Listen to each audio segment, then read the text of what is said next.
Friends, आज 7 दिसंबर 2022 और यदि अभी तक आपने फाइनेंशियल ईयर 2021-22 जिसका असेसमेंट ईयर है 2022-23 यदि आपने आईटीआर फाइल नहीं की तो आप फाइल कर सकते हैं अप टू 31 दिसंबर 2022।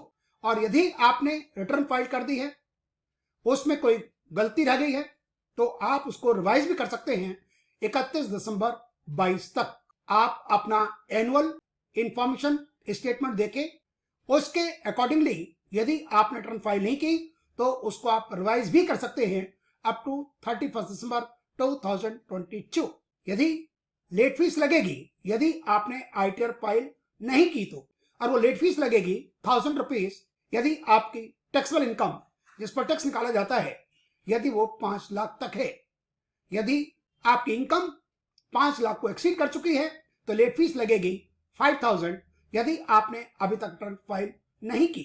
आप रिटर्न को रिवाइज कितनी बार भी कर सकते हैं, कोई उसकी लिमिट नहीं है। लेकिन यदि आपने ओरिजिनल रिटर्न फाइल की ओल्ड रिजीम के अंदर तो आप आज रिवाइज फाइल नहीं कर पाएंगे नए रिजीम के अंदर।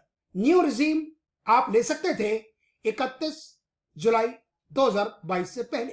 बजट 2022 में एक प्रोविजन आया है कि आप अपडेटेड रिटर्न कर सकते हैं, लेकिन उसमें आपको देना पड़ जाएगा अलग से एडिशनल टैक्स और उसकी कुछ रिक्वायरमेंट है। उसमें आपको जब तक टैक्स नहीं चुकाएंगे जब तक आप रिटर्न नहीं फाइल कर पाएंगे। 31 मार्च 24 तक आपको देना पड़ेगा एडिशनल इनकम पर एडिशनल टैक्स 25% और 31 मार्च 2025 तक आपको देना होगा 50%।